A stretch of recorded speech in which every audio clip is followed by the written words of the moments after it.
Welcome back to SRB Gaming, and here's our first episode of KSP. Today I'll be showing you my micro landing probe, and we'll be attempting to land it.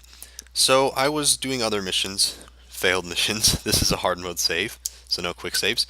And I was thinking, what's the smallest ship I could build that could land on a number of planets or moons?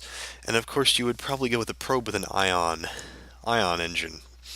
But the ion engine is very limited. It's difficult to land on anything, and you can only land on a couple moons like Minmus and Gilly.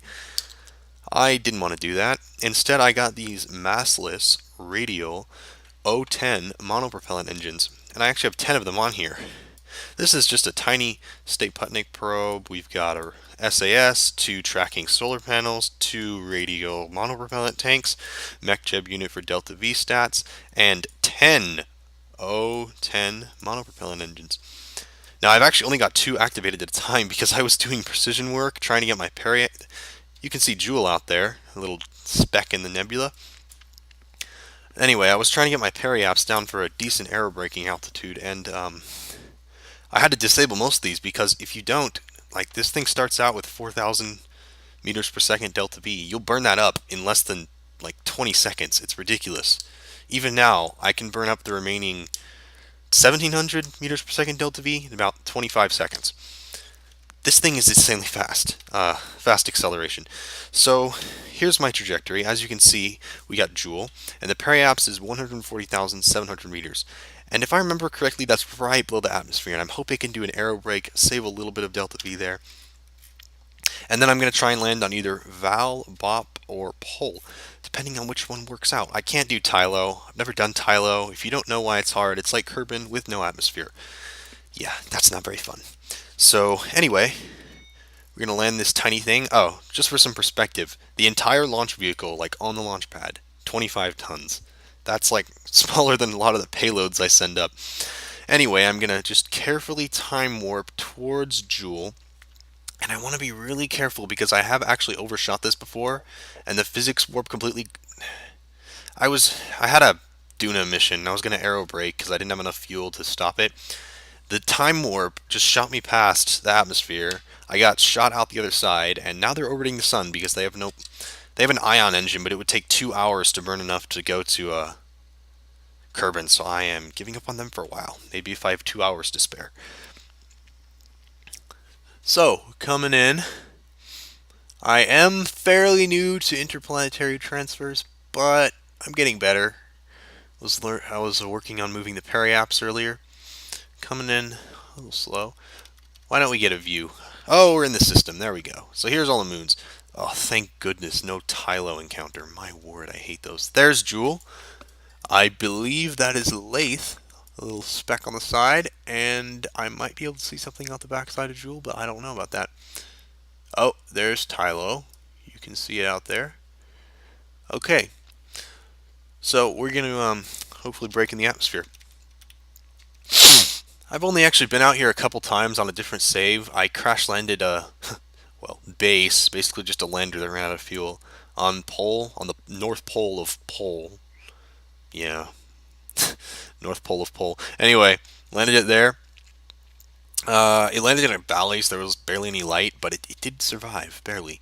And I also sent out one of my. I have this exploration craft I usually use for interplanetary stuff. You know, the reason I kind of wanted this is because most interplanetary craft, they're like, the big orange tank, all the atomic engines, all that stuff. And there's a nice view of the planet. And out there, I believe I can see either one of the moons or Tylo, not sure. Anyway, all the atomic engines. And it takes like 5 minutes to perform the burn, and then another 5 minutes to complete the Hohmann transfer. No one likes that. This thing is nice. Less than 30 seconds, and you burn your entire tank. Elu and back. Well, Elu orbit. I guess that's about 4 kilometers per second. Okay. Let's do this aero brake. I'm just being especially careful because the last aero brake I did, as I just said, went extremely badly. Okay. Alright, look at that. Look at the surface.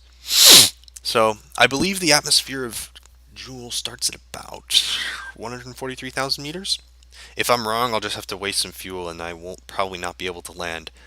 In that case, I'll just crash into Jool, because why not? At least I could go interplanetary with this thing. Anyway, if it does work, I'm going to try and get an encounter. But here's a nice bright view of this over the surface of Jool, and I'll take out the HUD so you can see better.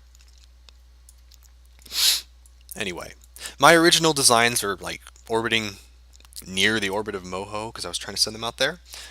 They weren't using tracking solar panels. They had issues where the power would cut out because your ship wasn't facing the sun, and then you couldn't turn it because I didn't have RCS jets on here to save fuel.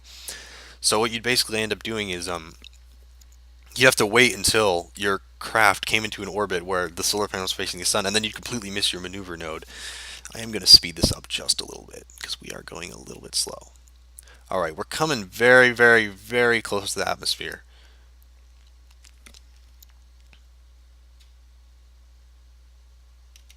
Okay. Really hoping I hit this thing. You know, I could be wrong. If I don't start getting a burn, I'm going to see if I can lower it, but I do not know about that. Okay. So, if we're actually in the atmosphere, this...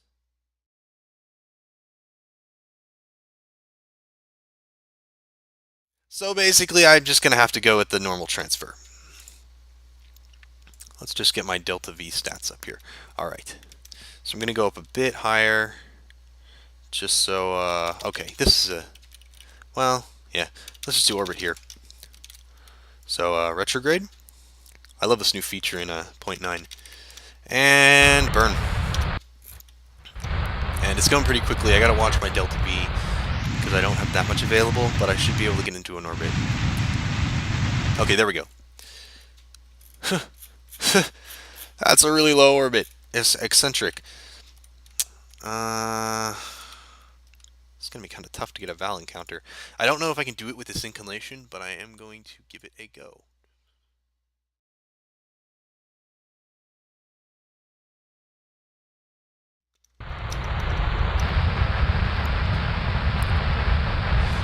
Yeah, as you can see, these engines are incredibly fast. Oh, there we go, Tylo.